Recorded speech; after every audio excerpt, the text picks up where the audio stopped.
más bajo y hasta lo más sublime. Y es que exhibir luces y sombras de cada personaje se vuelve algo fascinante. Esto es Cinéfilo y por Adela. Secretario, muchas gracias por acompañarnos. Adela, ¿cómo estás? Muchas gracias. Yo muy bien, ¿tú qué tal? Bien, también, todo bien. Es un momento importante para ti, yo creo que por varios motivos, ¿no? Uno, porque el turismo va muy bien. Y dos, porque pues tus aspiraciones personales también ahí van, ¿no? Pues es un momento... Yo celebro que seas, por lo menos hasta este momento, el único que hayas dicho, yo quiero ser candidato a la presidencia. Okay. Si quieres empiezo por la primera. Sí, empiezo por la primera. Tú como quieras. Sí. A ver, el turismo va muy bien, la verdad es que va muy bien, es un sector muy importante de la economía en México. De hecho, acaban de salir unas cifras recientes. Somos casi 10 millones de mexicanos los que vivimos de manera directa e indirecta del turismo. El INEGI sacó unas cifras en donde son 4 millones de empleos directos. Nosotros en la sectura aplicamos un múltiplo de la Organización Mundial de Turismo que te dice que por cada empleo directo hay 1,5 indirectos. Y así es que sumando los directos y los indirectos te da 10. 8,7 del PIB, es grandote, es un sector grande, más grande que la construcción, más grande que el sistema financiero, más grande que el sector de energético, o sea, un sector grande. Y además, a mi juicio, y es algo que estamos tratando de hacer, cómo hacerle para que este sector tenga todavía una distribución más pareja del recurso. No vale tener zonas hoteleras de primera y comunidades de tercera, y yo creo que ese es el trabajo en donde estamos concentrados en este gobierno, que llegue más el impacto y el beneficio del turismo. Pensemos, por ejemplo, en España, que en España es 11.6 del PIB, es más, ahora traen problemas contrarios, yo estaba leyendo, sí, yo estaba leyendo yo también, que no quieren los vecinos. Quejan, ¿no? Ya sabes que así es la vida. Ahora, lo entiendo un poco, sí. Lo entiendo un poco, sí. O sea... Si hay destinos que tú viajas por Europa, Venecia, que viajas, y francamente yo creo que los que viven ahí se sienten desplazados por los turistas. Yo comentaba con el público que estuve, pues ahora en el verano, en Croacia, estuve en Dubrovnik. Vi algunas fotografías. Exacto. Y entonces, pues claro, como ahí han filmado, ¿no? Sí. El juego de Game of Thrones y todo. O sea, y hay gente que vive ahí. Entonces, pues dicen, ahí, ya estamos hartos. Seguramente poquitos, lo he estado leyendo mucho, por ejemplo, de Barcelona. Barcelona también. Lo sabemos en lugares tradicionales como París. Y efectivamente, los veranos, pues no ves gente de ahí, ven bien turistas. Por eso, un poco nos da la idea de que México pueda aspirar a más. Si España es casi el 12 y aquí andamos en 9, cuando menos para nosotros debería ser el 10. Y estoy convencido que es un país que le puede sacar mucho más al turismo.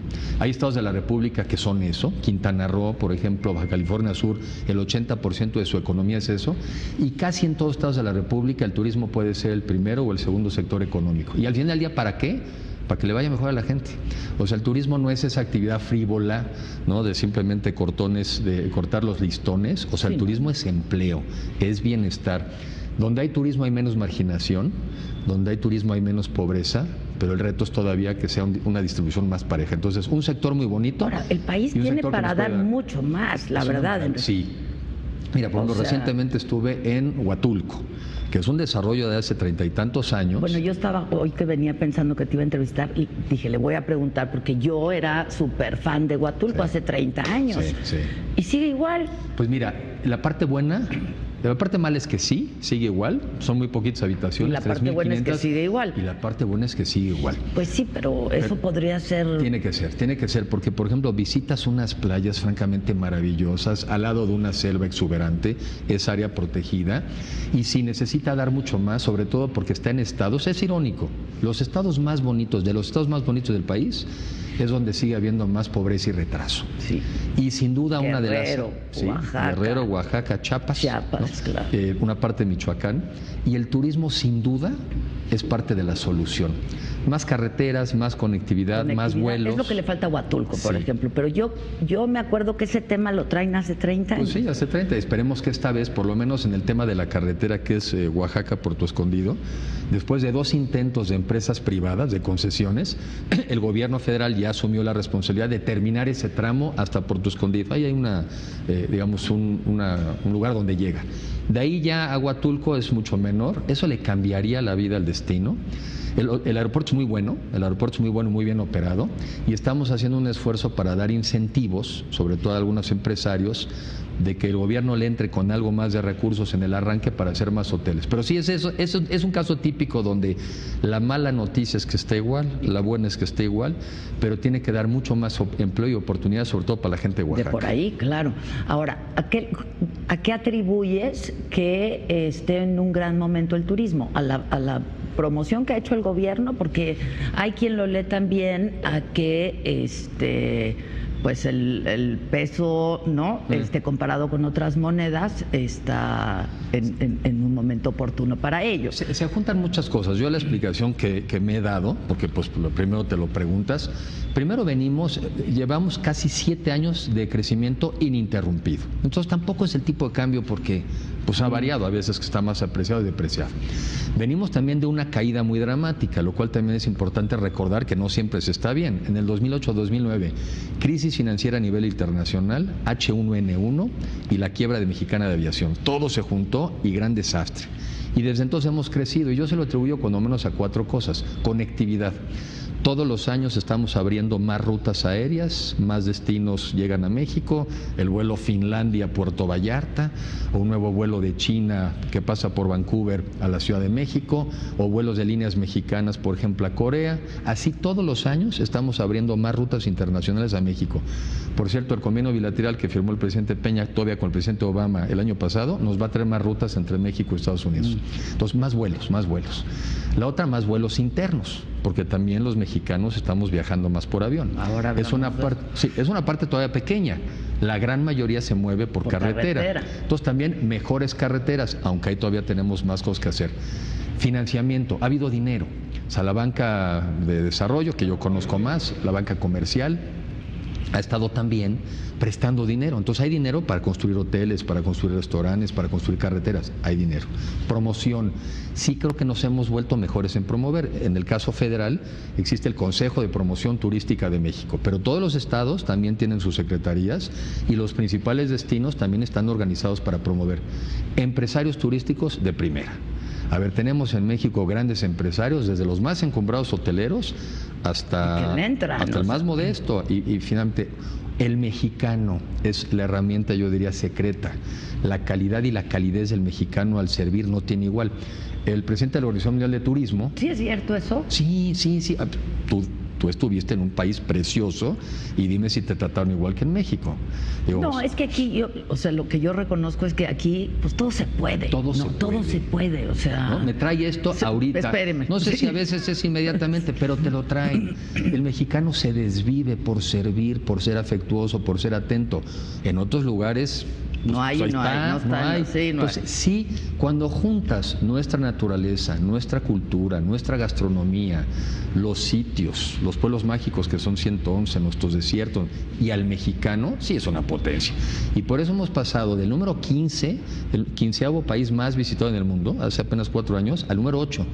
Y estoy seguro que en 2 años más, cuando menos llegamos al 7º país. Ahora, yo sigo insistiendo, ahora que decías la gastronomía, la cultura, la historia, porque no solamente los destinos de playa, ¿no? Yo creo que da para más, ¿eh? Da para mucho más y creo... Pero yo creo que no se ocupan o no nos ocupamos de pues algunos otros destinos, o el turismo cultural o el turismo artístico, ¿no? Y tienes razón.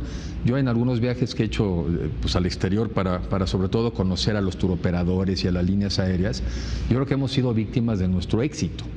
A ver, la marca más conocida en el mundo, Cancún. Sí, o sea, Cancún es, yo a veces de broma digo, ¿dónde está México? Al ladito Cancún, ahí pegadito, ahí está México. Entonces, ¿qué nos falta? Pues enseñar el resto, ¿no? Vas a Francia, no es posible que el francés piense que México es nada más sol y playa, cuando el francés es una persona que le gusta más la cultura y la historia. Entonces, sí, creo que algo estamos haciendo mejor, que ya este año Francia está creciendo al 9%, Argentina como al 28%, Brasil arriba de los 20%, sí. Tenemos que hacer una promoción que refleje la diversidad de nuestro país y por eso yo estoy convencido que este sector, ahora sí como dicen, llegó para quedarse. No hay ninguna razón para que no sigamos creciendo a este ritmo durante muchos años y le proveamos más beneficios a los mexicanos. Ahora déjame hacerte esta pregunta que es obligada. La inseguridad en el país pues no ayuda al turismo, ¿no? No ayuda. A ver, primero no ayuda. Yo sí creo que el sector o el tema que más nos preocupa a los que estamos en el tema del turismo es la inseguridad, y sin embargo reconozco que a pesar de ella sigue creciendo. Entonces, por ejemplo, estamos creciendo en términos de visitantes norteamericanos a México en lo que va del año, estamos creciendo al 11% anual. Eso es más del doble de lo que crece el turismo internacional. Los mexicanos estamos viajando por el país, pero tienes razón. Si eso estuviera además controlado o resuelto, pues con más razón el crecimiento sería mayor. Es un turismo bien fiel, ¿eh? Sí, sí es. Porque a pesar de que pues Acapulco, Cancún, ¿no?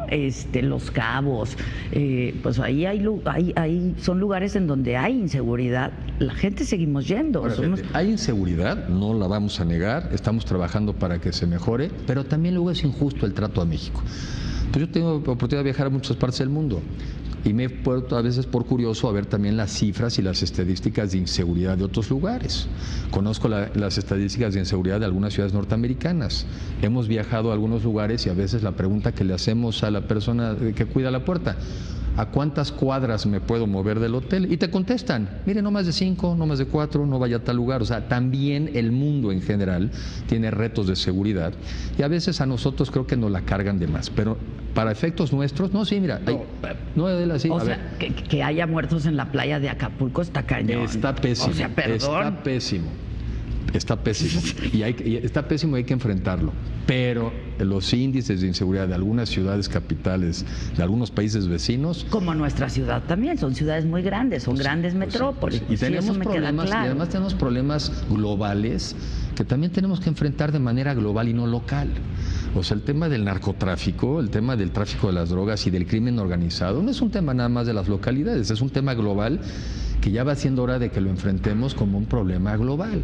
Si no, sí, pues es muy, digamos, cierto punto incómodo, que parece que está nada más de nuestro lado, cuando tenemos otros tantos países tienen una enorme responsabilidad sobre el tema. Pero bueno, a los mexicanos nos compete arreglarlo, atenderlo, pues, y es lo nuestro. Ahora, lo bueno es que sí hay buenas noticias en el sector. Muy buenas. Ahora sí que haya sido como haya sido, como dijera el clásico. Sí. Pero bueno, hay buenas noticias.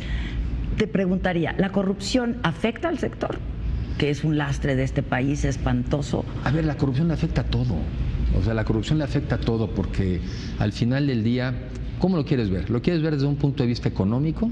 La corrupción es extraer recursos que seguramente los hubieras usado para algo más eficiente, para generar empleos, para producir bienestar, y es sacarlos de la economía. Es extraerlos. Alguien se los lleva y dejó de aterrizar a donde hubiera llegado. Pero la corrupción también genera algo muy peligroso, que es el desánimo, ¿sí? El hartazgo, la molestia. Entonces, claro que afecta. Entonces, ese es un tema que tenemos que atender por donde lo quieras ver. Y es un tema que tiene que empezar por el gobierno poniendo el ejemplo, pero nos toca a todos. Pongo unas reflexiones. Mira, yo digo, a ver, no vale que digan que quieran más seguridad a los ciudadanos si están, por ejemplo, siendo partícipes de la piratería. Tiene que haber corrupción e inseguridad. No vale ahora que están estos temas también de alcohol adulterado, no vale que luego digas, oye, protéjame del crimen organizado, pero yo sí compro alcohol adulterado para tener ganancias extraordinarias y a ver a quién me llevo en el camino, ¿no? Entonces hay temas que también como ciudadanos, además de que el gobierno tiene que poner su ejemplo, todos tenemos que ser consistentes en saber que nuestras conductas afectan. Entonces es un tema de todos. Yo sí estoy convencido. Sí, pero cuando escuchas que un gobernador en un estado como Quintana Roo, ¿no? Aganda y pues, unos lugares bellísimos, o sea, ¿cómo? Una vergüenza, una vergüenza inaceptable. Se tiene que castigar y después tenemos que analizar qué vamos a hacer para que no vuelva a pasar. ¿Qué instituciones nos están fallando? ¿Qué controles no hubo? ¿No? Porque también dices, bueno, ¿dónde estaban los poderes constituidos? ¿Dónde estaba el judicial? ¿Dónde estaba el legislativo? ¿Dónde estaba la sociedad? Entonces, es un tema que, además del castigo, que creo que es muy importante castigar las faltas, porque es la impunidad si no la impunidad genera, pero nosotros también reflexionemos qué tenemos que hacer como país, todos, para ir generando instituciones que disminuyan eso. Es una lucha nuestra, es una lucha en el mundo y siempre tenemos que estar viendo cómo ponemos límites y cómo corregimos, pues para, digamos, atenuar esas conductas que desaniman enormemente y que además generan una sensación de hartazgo y de desilusión. Ahora, Hablando de fenómenos globales, ¿cómo afecta al turismo y al mexicano, por ejemplo, estos fenómenos de la tecnología como Airbnb o Uber, que en algunos lugares de México pues nada más está bien difícil que los dejen operar, ¿no? Mira, primero yo, en lo personal, yo diría que la tecnología siempre bienvenida, ¿no? Pues que te vas a pelear Es contra... una gran herramienta. Es una gran ¿no? herramienta. Te vas a pelear contra el email, ¿no? Te vas a pelear contra los aviones, te vas a pelear contra la telefonía. Entonces, a mí me parece que en el sector el hecho de que haya tecnología y dando este tipo de servicios me parecen estupendos. Por ejemplo, hay lugares, me decían el otro día, quizá no puedes hacer un hotel de la noche a la mañana, pero hay ciertos lugares que se llenaron y ya pusieron a disponibilidad algunas viviendas para recibir gente, ¿no? Pero lo que sí es que tiene que ser parejo. O sea, lo que no vale es que a un hotel tú le pidas que pague sus impuestos, que pague el impuesto al hospedaje, que tenga reglas de seguridad y permitamos que por otro lado exista una competencia desleal. Entonces yo creo que el reto no es frenar las tecnologías, es que haya una regulación más pareja. A veces, ¿cómo funciona en otros países? Lo han ido haciendo. Por ejemplo, en Francia he leído, fíjate los problemas que ahora han venido sobre todo por el Airbnb. Como se ha vuelto muy atractivo rentar tus viviendas para turistas, pues entonces ahora los locales, los que viven en París o los que viven en Nueva York, pues ahora enfrentan unas viviendas carísimas. No pueden competir contra el turista que nomás por unos días viene y paga precios más altos. Entonces está generando problemas hasta entre la ciudadanía. Decir, oye, pues ahora ¿dónde vivo, no? Y si hay estados, hay lugares donde lo están prohibiendo. Hay lugares donde lo están... ¿Prohibiendo o regulando? No, en los temas de vivienda, así que ya está afectando al ciudadano y de que no existe alternativa de vivienda, lo están prácticamente limitando. Y hay otros donde están poniendo impuestos. Y yo creo que es un tema donde sí nos tenemos que apurar para fijar una posición, nunca en contra de la tecnología, pero sí de un piso parejo. Pero tú dirías que paguen impuestos. O sea, si yo quiero rentar mi casa... Pues sí, o sea, elemental. ¿Por qué? Porque estás obteniendo un ingreso y tienes que contribuir, pues el que tuviste una parte del ingreso, como cuando los que trabajamos, pues ni modo, nos retienen un dinero para pagar impuestos, pues también un dinerote.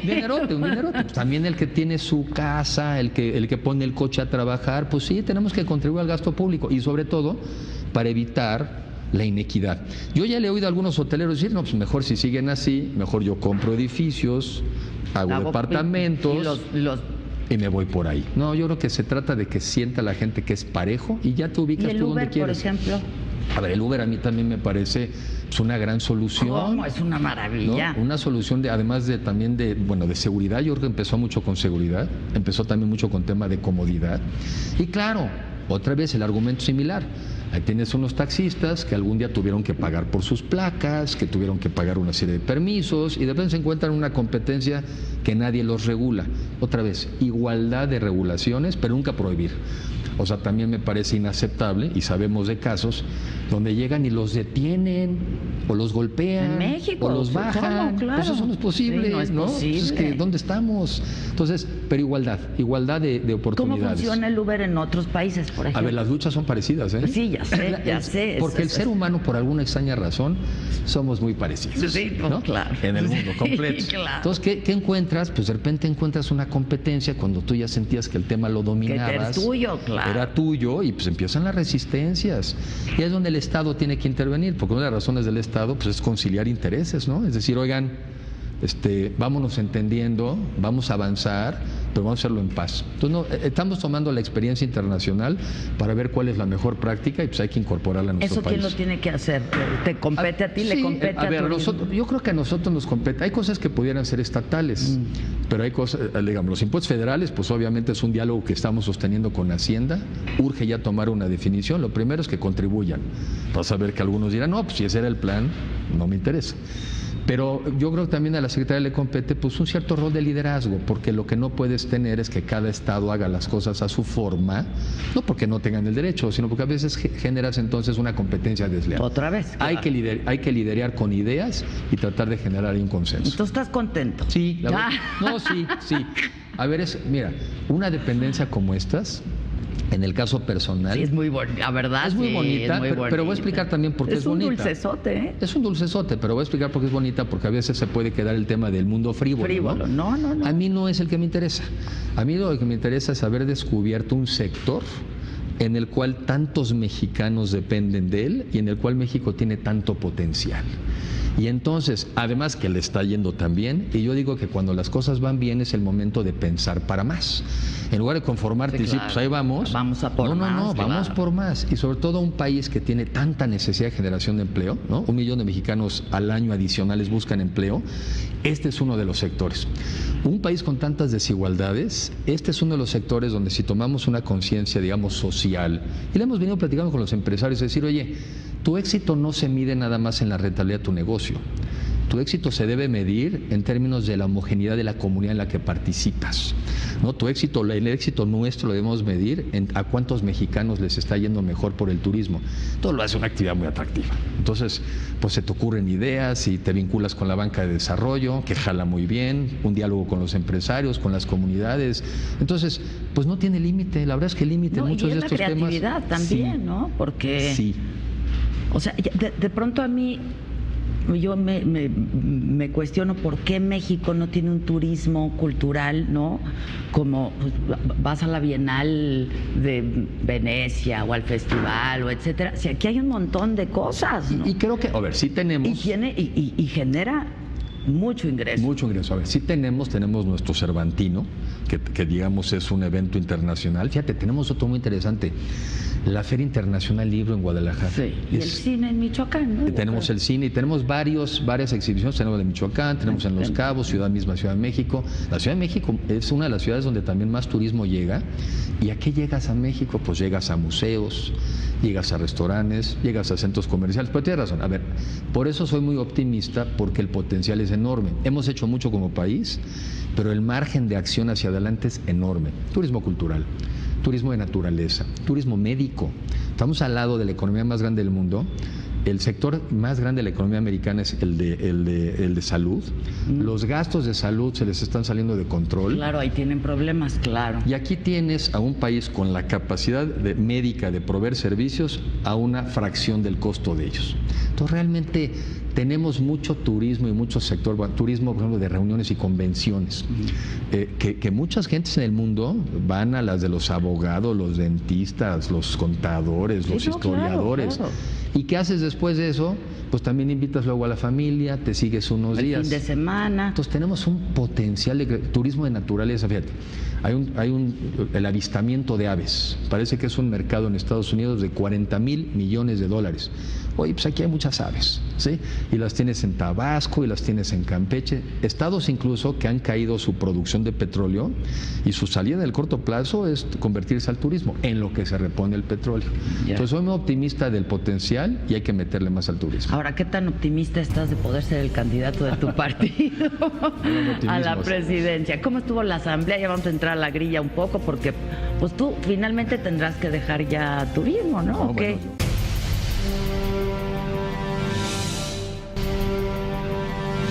Finalmente tendrás que dejar ya turismo, ¿no? No, bueno, yo espero que nadie me corra todavía.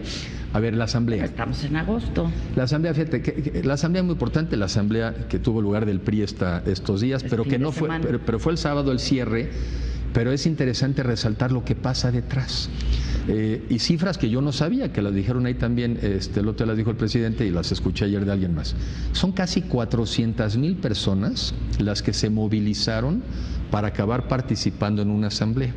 Porque para ser delegado de las asambleas, así como estamos acostumbrados a ver las de los Estados Unidos, ¿no? Las convenciones, bueno, aquí en México también hay delegados, en el caso del PRI, que fue la que yo asistí. Entonces, hay delegados, quizá porque eres diputado delegado, quizá algunos nos invitaban de delegados, pero hay otros que compiten para ser delegados a nivel municipal, más de 3,000 asambleas municipales, cuando hay 2,500 municipios, después estatales, y en total se movilizaron 400,000 personas. ¿Para qué? Que es muy interesante. También para mesas de trabajo. Yo participé en la división de futuro. Cada quien escogía a dónde quería ir. Hay unos que estaban muy interesados en los estatutos, ¿no? Generó mucho interés, pero había otros que estaban interesados en otros temas. A mí me interesó la división de futuro. ¿Por qué? Porque yo creo que de lo que se trata en la política es compartir ideas y reflexiones de cuáles son nuestros retos, pero también cuáles son nuestras oportunidades, a dónde vamos, cuál es el mundo en el que vivimos. Porque por más grande que sea México, pues sigue siendo una población pequeña con respecto al mundo. Fíjate, México somos 120 millones de habitantes, un poquito más. Pero en el mundo ya vemos hoy 7,000 millones. Y vamos a ser 10,000 en el año 2050. Y como 150 millones de mexicanos. O sea, seguirá habiendo más mundo que México. Entonces, entender el mundo para ver cómo, de acuerdo a las necesidades y retos del mundo, México se sigue insertando en él y le saca provecho, me parece vital. Yo quiero una discusión más inteligente de los temas, una discusión menos personalizada. Pues la verdad, muy bien. Mira, otro tema interesante, porque en la que yo estuve, llevan un predictamen, antes hay una mesa que recoge las inquietudes de todos y pues hay que poner las cosas en blanco y negro. Pero después en la propia asamblea hubo personas que llevábamos un documento escrito para aportar, para que se tomara en cuenta, pero hubo otros que, como en el Congreso, alzan la mano y reservan un párrafo y dicen, yo de ese quiero comentar. En la mesa que yo estuve, el día que yo estuve, hubo más de 51 intervenciones. Ya no me quedé la del día siguiente, pero he oído de otras mesas donde hubo como 150 intervenciones. O sea, esa visión que hoy leí en algunos artículos de un partido del dedazo y de un partido monolítico y que no hay discusión, falsa. Okay. Hubo falsa. discusión. Sí. Pero el dedazo pues, sigue estando, ¿no? Bueno, a ver, cada partido tiene su método de elegir. Okay, ¿cuál va a ser este? ¿No? El del PRI. Todavía no sabemos. Pero sabemos todos también que es un sistema en donde en el caso del PRI el presidente siempre tiene un peso específico mayor. Pero también es falso quienes han hecho el mito y argumentan que es algo que se puede decidir así como en el vacío. Se tiene que decidir... No, ¿a qué te refieres con el vacío? Sí, Nadie ha dicho eso. No, sí, a veces da la impresión... Si es un poco caprichoso. No, o sea, es que no. Es capricho del presidente en turno. No, porque al final del día yo me voy para atrás y no para adelante, porque para adelante no puedo yo predecir, pero me voy para atrás. Siempre finalmente surgen las figuras a partir de las opiniones del sector empresarial, de los medios de comunicación, de los estudiantes. Se oye, es un método de consulta, además yo te diría cotidiano y casi diario. Si eso, del presidente y de un grupo, porque en este caso, por ejemplo, el presidente del partido pues, tiene un rol que jugar muy importante, pues es el árbitro. Entonces, es un proceso continuo, constante, de ir evaluando alternativas y opciones para en su momento decidir. Pero antes, lo que también es interesante de esta asamblea, Reyes Heroles, en la época de Echeverría, decía primero el programa y luego el hombre. En ese entonces, porque la mujer no tenía tanta participación. Sí, claro. Ahora mejor para decir, ahora después el nombre. Exacto. Pero la verdad es que también lo quiso, porque hoy por ley los partidos también tienen que registrar su plataforma antes de que tengan candidato. Por eso es importante esta asamblea. Era importante desde mi punto de vista que hubiera una visión de futuro, no retrógrada, que hubiera una visión de modernidad, no hacia atrás. Entonces sí va llevando sus ritmos. ¿Así lees lo de los estatutos? ¿Como una visión de futuro del PRI? Sí. ¿O llevan mensaje? A ver, yo, la opinión personal es que creo que es reconocer que no hay ningún partido político hoy que gane por sí mismo, ¿no?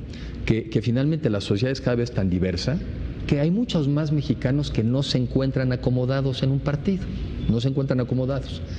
Y si tú vieras que solamente te quedas cerrado ahí, pues estás renunciando a la mayoría de los mexicanos. Entonces yo creo que fue una señal de apertura, de que se está abierto a otras opciones. Los partidos más pequeños lo llevan haciendo años.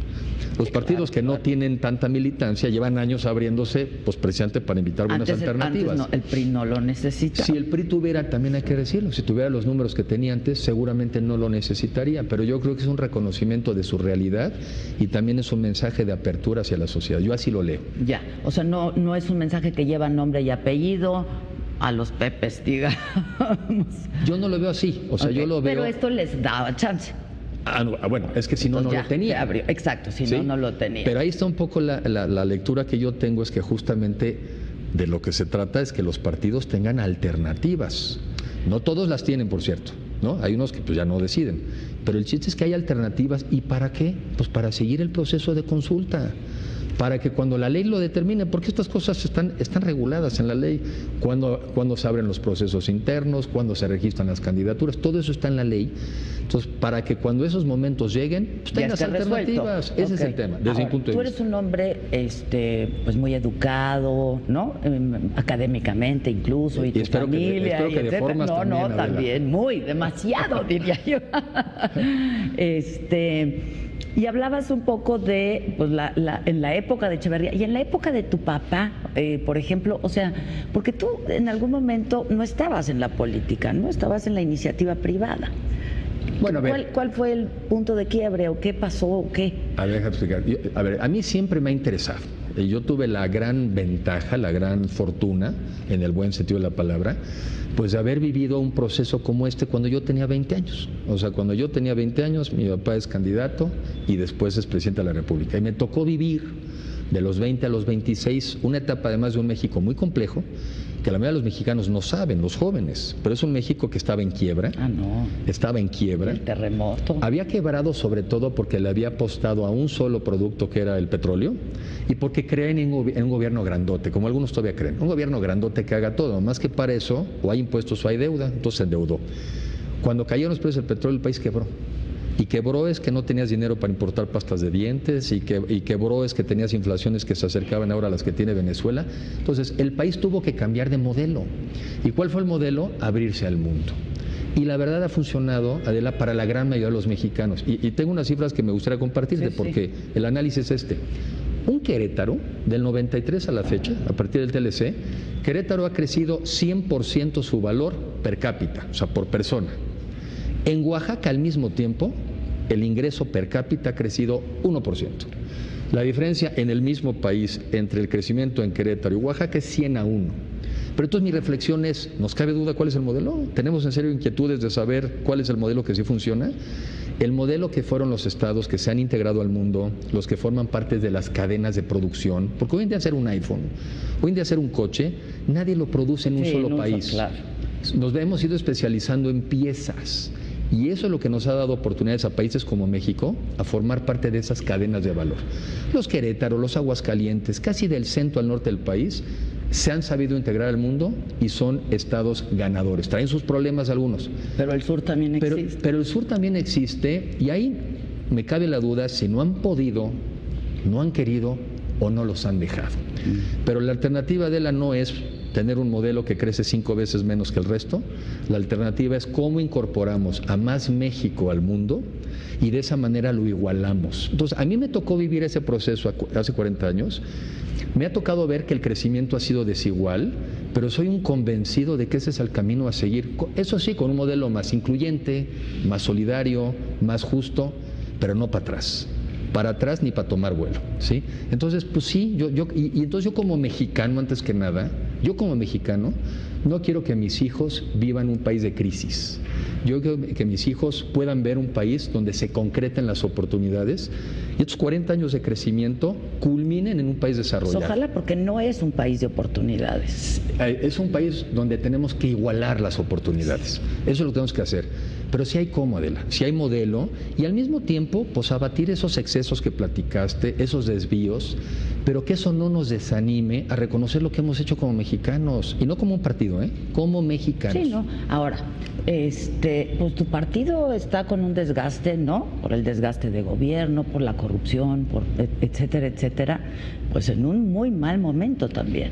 Sí, pero por otro lado creo que también con la posibilidad primero de reconocer esas fallas. Yo lo que voy viendo, que luego no lo decimos lo suficiente, pero esos personajes que todos tenemos en la cabeza y que han sido francamente una pena para el país, están en procesos penales. Bueno, nada más faltaba que no. Bueno, pero o sea, lo dicen como un orgullo, no, pero es que... Pero lo que yo a veces le digo a algunas personas, no critiquen al gobierno cuando no iba atrás de ellos y no le des méritos cuando sí iba atrás de ellos. Entonces, pues hay que ser consistentes. Si lo que no se veía bien era que no hubiera acciones contra ellos, pues tendríamos que reconocer que las está viendo y las está viendo. Eso me parece fundamental, porque no han ocurrido esas cosas solas, Eso ha ocurrido porque ha habido aceptación de que eso no lo podemos permitir. Ahora, habiendo dicho eso, pues también hay que hablar del país que tenemos, el país de oportunidades y de los retos. Mira, cerca del 70% de los empleos que hoy existen no van a existir en 20 años. ¿Quién está hablándole a los mexicanos de que eso es un reto, Va a pasar, pero una gran oportunidad? Yo veo un mundo más poblado, menos pobre, con más necesidades. Entonces México puede decir, ¿y yo cómo juego en ese mundo? ¿Cómo puedo proveer más bienes y servicios? ¿Cómo puedo cubrir una mayor parte del estómago del mundo? ¿Cómo puedo atender más servicios de salud de mis vecinos y del mundo? Yo veo un mundo de oportunidades. Y para eso, pues sí necesitamos hacer cosas para que, como tú dices, todo el mundo las vea.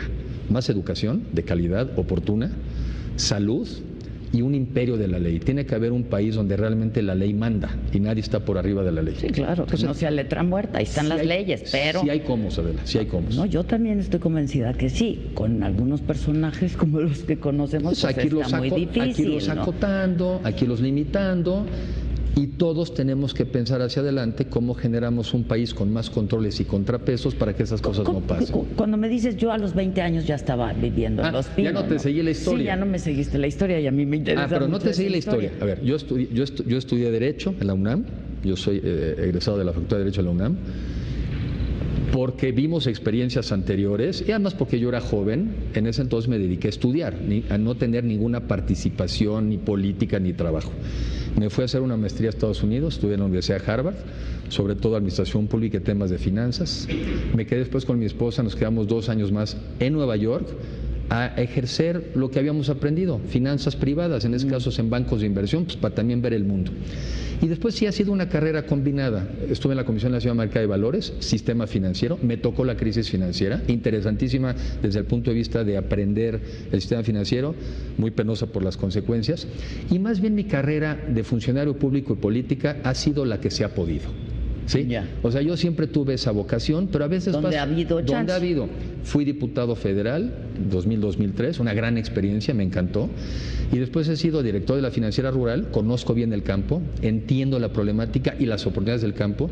Y esta última experiencia que me invitó el presidente de ser director de Bancomex, el Banco Nacional de Comercio. Primero y luego secretario Ahí me de di Turismo. cuenta de los campeones que hemos hecho en México y de este México desigual.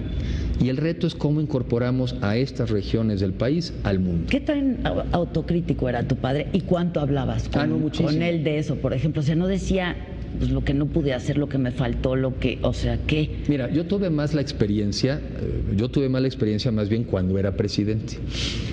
Siempre fue un tipo muy ordenado, llegaba a las 9, 9:30 a la casa, veíamos en ese entonces el noticiero, yo estaba de cuenta como de vecinos de cuartos. Y me acuerdo que siempre ya cenábamos, veíamos el noticiero y después del noticiero empezaba la plática. Entonces yo tuve la gran suerte, yo a veces digo que yo no tenía que especular, oye, ¿por qué hicieron esto o lo otro? Más bien le preguntaba.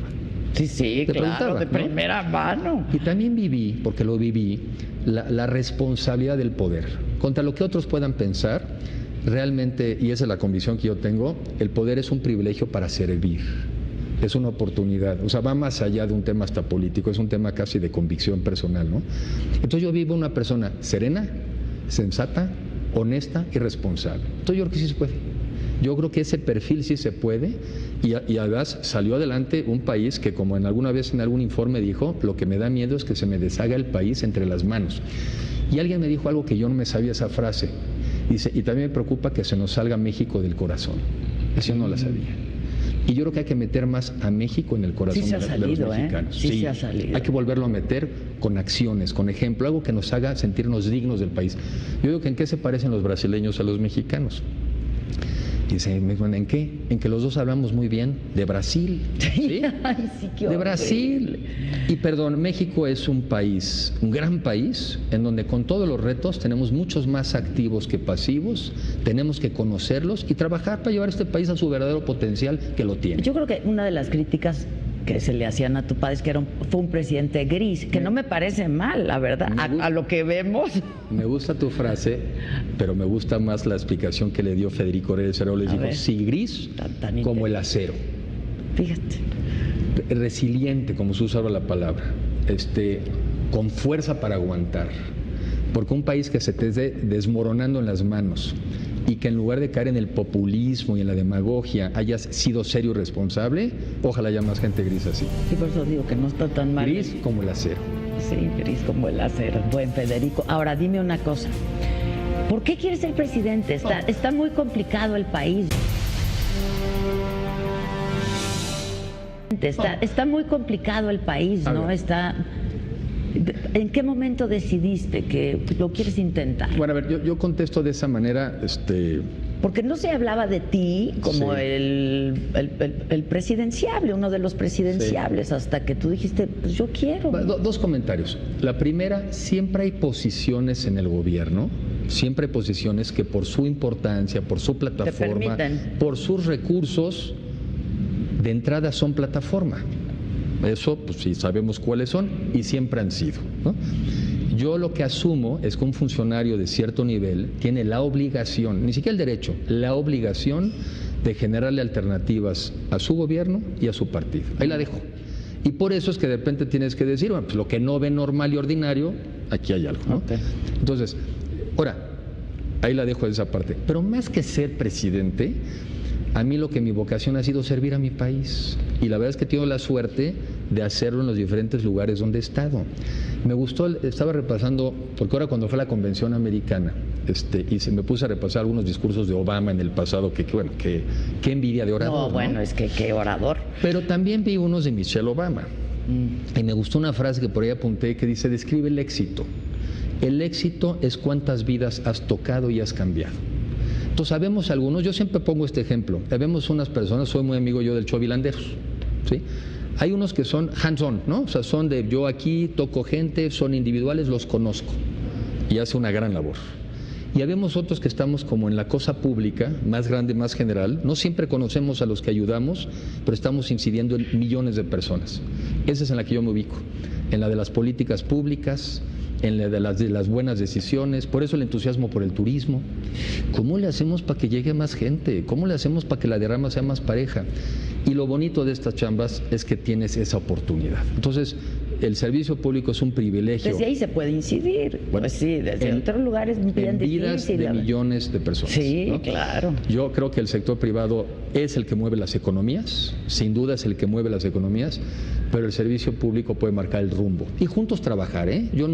Una de las ventajas de haber convivido en el público y el privado, yo no creo en antagonismos, yo no tengo prejuicios. Solos no se puede. Solos no se puede, y yo creo que más bien este es el equipo de México tiene que trabajar juntos. Ahora, ¿tú le dijiste al presidente? No voy a decir le pediste permiso, pero Bueno, le dijiste, a ver, voy a salir. Pues, ¿Tiene usted inconveniente o cómo Bueno, se hablan? Yo creo que esta expresión que yo dije, esta expresión de que uno quiere tratar de sumar a que tenga alternativas. ¿Y por qué? Pues porque yo no me mando solo, yo tengo jefe, que es el presidente de la República, y uno no puede siquiera expresar ningún interés de esta naturaleza a nadie si algo no se lo expresas primero a tu jefe. Y después pues ahí... Ahora, yo también quiero ser muy claro, yo no he dejado en un solo minuto en atender mi tarea. Yo creo que en la vida siempre hay que tener... Si dejas de atenderlo no llegas, ¿no? O sea, pues tienes que dar resultados. Empiezas a no dar tienes que dar resultados, tienes que no dejar de poner tu foco en lo que estás haciendo. Pero también me gusta, y por qué no, pues participar también en la discusión política. Llevo muchos años también de ser comentarista. ¿Por qué? Porque yo tenía dos alternativas: o ir al psicólogo o el psiquiatra, o empezar a salir en medios. Darte chance, pues, sí, ¿no? Darte licencia. Sí, ¿Por qué no te la dabas? No, llevo años. Sí, pero que estabas como pues bajo perfil. Bueno, pues el perfil que vas teniendo en su momento, o sea, el que vas pudiendo en cada momento. ¿Qué te decía tu papá? ¿Sabía de tu vocación, de tus convicciones? Sí, pues siempre. A ver, yo de él siempre recibí todo el apoyo. Fueron muy cercanos, sí, entiendo, ¿no? Muy. A ver, la relación cercana, íntima y fácil. En fácil, entre otras cosas, porque me interesaba lo que le interesaba. Claro. Y entonces era muy fácil la conversación porque pues tenía un hijo que llegaba y le preguntaba. A lo mejor con tus hermanos no era tan fácil. Bueno, eran más chicos, o sea, quizá los mayores no con tanto interés, siempre interés obviamente en México, pero menos en la política, y los otros en su momento pues eran más chavos. Ahora, ¿tú crees que los mexicanos leen así, que te marca para bien? Es decir, ¿te sirve tu apellido, te sirve la experiencia, te sirve pertenecer a este partido? ¿O estorba? A ver, no, porque la cosa está muy difícil ahora. A ver, mi caso personal a mí me ha sido muy útil, y después depende lo que tú hagas con ello. Yo siempre he partido del principio, se lo digo a mis hijos ahora, ¿no? Que estamos en otra coyuntura, le digo, mucho va a depender de cómo tú te comportes. La gente distingue. La gente en un principio generaliza, pero al final distingue. y distingue quién se comporta bien, quién se comporta con responsabilidad, quién se responde con honestidad y quién con buena fe. La gente distingue. El otro día alguien también decía, pues mira, tu papá ya se murió. Digo, salvo que creamos en fuerzas, que yo sí creo, ¿no? Fuerzas ahí, pues ya eres tú, y son tus méritos, y es tu trabajo, y son tus resultados. Sobre el nombre, voy cada vez a más estados de la República en mis giras, y muchísima gente se me acerca, sobre todo más la gente de más edad, ¿no? Sí, claro. Los jóvenes a veces no están en la historia de... Es más, y bueno, ni me ubican, porque yo nunca he tratado que me ubiquen. No has estado en ello. Pero mucha gente se me acerca, estuve en la campaña de su papá vino aquí, oiga, me acuerdo de su mamá. Entonces hacen una relación como de empatía, como diciéndome, oiga, yo tengo buena imagen de su padre y se lo quiero decir. Es lo que yo vivo, es lo que yo siento. Ya. Entonces, ahora, ¿no me has dicho qué te dijo el presidente cuando fuiste a decirle a tu jefe que querías? porque uno nunca dice lo que te dice el presidente. Uno nunca dice lo que te dice el presidente. Pero tú sí fuiste y le dijiste. Bueno, pues yo sentía, yo tenía que hacer una expresión, pero no más que eso, ¿eh? O sea, o sea, yo también, en ese sentido, soy muy respetuoso. Yo también viví un sistema más ortodoxo, pero también reconozco y lo vivo. Los mexicanos hoy también quieren más apertura, más franqueza, más sinceridad, y andamos ahí transitando de un sistema a otro, ¿no? Sí. Corriendo mis riesgos por ser abierto, pero yo creo que eso es lo que también hoy la gente te está pidiendo y exigiendo. ¿Y lo consultaste con tu familia, digamos? Bueno, es algo que... yo casi todas las cosas de cierta relevancia siempre las estamos platicando y siempre las estamos rebotando. ¿Sí? Y siempre, así como yo viví mi etapa de mucha cercanía con mis papás, yo trato de tener la misma cercanía con mi esposa y con mis hijos. Y que vivan el momento. Hacen ejercicio juntos. Sí, que vivan el momento, porque estas son etapas muy bonitas, son grandes oportunidades. De las que puedes aprender mucho. Hombre, ¿o no? Depende de ti. Depende de ti. Sí. Yo ahí sí insisto, la gente diferencia, la gente distingue, aparentemente generalizan, sí distinguen. Pórtense de tal manera que los distingan, ¿sí? Que se los reconozcan. Les digo mi experiencia, tómenla si quieren, pero esa es la mía. Y yo creo que son chavos muy sanos, muy conscientes de dónde estamos viviendo, y en mi familia siento un gran apoyo. ¿Y tu esposa qué te dijo? ¿Me late, va? No, bueno, a ver, mi esposa desde que ha visto tantos procesos entre que si tienes una oportunidad y no, la verdad muy entusiasmada. Es un origen diferente, el origen de ella es del sector empresarial, de la cultura. Pero ¿quién no quiere contribuir por un México mejor? ¿Quién no quiere trabajar por un México mejor? Todos queremos. Y todos en la medida de nuestras posibilidades y en la medida en que se vayan dando oportunidades, pues eso es lo que venimos a hacer en la vida. Mira, es cortito el cachito que nos lleva. Sí, es bien cortito. Es cortito, hay que aprovechar. Sí, ahora dicen que pues eres el caballo negro, que no está mal. Yo no soy caballo de nadie, me gustaba la equitación más joven. Lo que yo quiero es seguir aportándole a mi país. Pero tu papá era deportista, ¿no? ¿Que jugaba tenis o qué? No, mi papá más bien, la deportista más bien era mi mamá. Ah, tu mamá. Mi papá más bien fue una persona más fíjate, él perdió su papá a los 2 años. Bueno, se lo mataron, o sea, no lo perdió, se lo mataron. A los 2 años. Entonces, desde los 2 años, pues él jugó un rol como de responsable de la familia, tuvo una madre ejemplar que lo sacó adelante a él y a su hermana. Entonces mi papá siempre fue un tipo muy serio, muy responsable, quizá por eso también tenía ese temple. Cuando no tienes opciones, sí, claro, así le entras, ¿no? Pero dentro de todo, pues un tipo muy humano, muy aterrizado, y bueno, pues yo creo que las familias nos ayudan para formarnos o deformarnos. Pues sí. Entonces te pregunto, ¿cuándo crees que ya se vaya a anunciar quién va a ser el candidato o cómo crees que vaya a ser el proceso? Porque pues los tiempos ya se acercan, ¿no? Se acercan, pero todavía hay tiempos. Te digo que la ley, o sea, de acuerdo a la ley, creo que el proceso electoral empieza el 8 de septiembre. Empieza el proceso electoral. Y entiendo, ahora sí que no me la sé de memoria, pero por ahí de mediados de noviembre empiezan los procesos internos de los partidos. Y legalmente no hay candidatos sino hasta el primer trimestre del año que entra. No, yo lo sé, pero bueno, hay quien ya les lleva ventaja de 20 años, ¿no? O sea, pónganse las pilas, vos bien.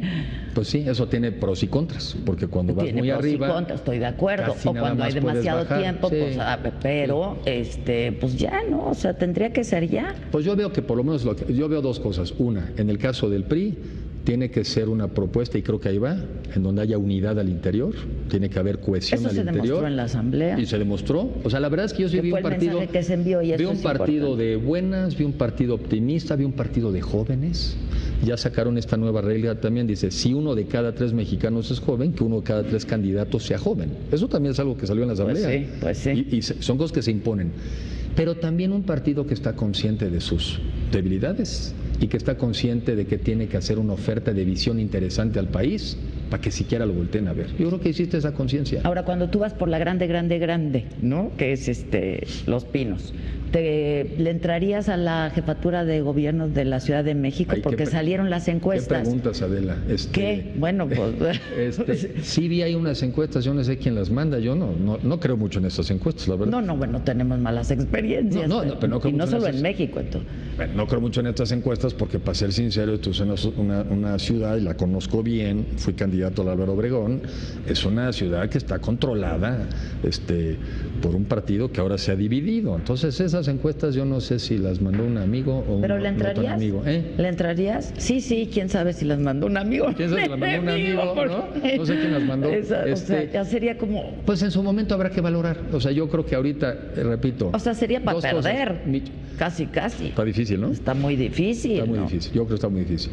Sin duda en el DF hay que hacer un buen trabajo, hay que tratar de mandar un muy buen candidato, pero es una tarea muy complicada, muy complicada. Bueno, entonces este año habrá candidato, ¿crees? ¿Del PRI? No sé, ahora sí que no soy la persona adecuada. Mientras tanto, creo que a seguir haciendo lo que estamos haciendo, intervenir en discusiones, en diálogos, en advertir oportunidades y también en advertir riesgos. O sea, México en serio que es un gran país, no se toman decisiones en un volado, no las tomemos con el hígado, tomémoslas mejor con el corazón, algo de razón también ayuda. Y ojalá que todos encontremos en este proceso, que hablemos, es algo que he dicho últimamente, es que yo con eso termino.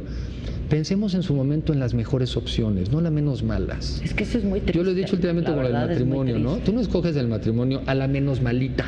Pues es a la que te enamora. Al menos ¿no? malito. Pues sí, ni modo, y crees que es lo máximo, a lo que y luego a lo pensaste mejor no que es lo pero- máximo. Sí. En la política hay que buscar lo máximo, hay que buscar las mejores ideas, las mejores propuestas, que te transmita más confianza, quien te entusiasme, quien te dé, ¿no? Ahora, No, eso, vámonos. déjame solamente decirte, ojalá, de verdad, entre ustedes haya alguien que logre entusiasmar al electorado, ¿no? Porque también lo que hemos visto en otros países es que los jóvenes, los chavos, Sí.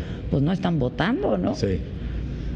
Yo creo que hablar de los retos que tienen los jóvenes y las Y oportunidades. yo creo que eso es falta de que no hay, Sí. no han entusiasmado. Nos falta comunicar mejor. Yo trato en mis visitas, además de lo que hago de trabajo, ir a las universidades, convivir con los estudiantes, dar mi versión del México en el que estamos, dar mi versión del mundo de las oportunidades, o sea, dar mi versión. Y yo creo que tiene razón, vamos a invitarlos a participar más. Pues claro. No es muy útil el crítico de sofá. No es muy crítico No, el no es crítico ni de muy sofá. útil, no es útil, Desde punto. el Twitter y aquí el Facebook y después. ¿Y tú qué cambiaste tu mundo? En nada. No, hay que ser críticos, pero hay que involucrarse, hay que participar, porque el país es de todos. Todos tenemos que participar para seguir construyendo un mejor Tú país. eres un hombre honesto, o sea, podrías decir frente a la cámara que jamás has participado de un acto de corrupción o de... Sí, porque nunca me ha llamado la atención el dinero mal habido. La verdad es que no. O sea, siempre he tratado de acomodarme a lo que me alcanza, ¿no?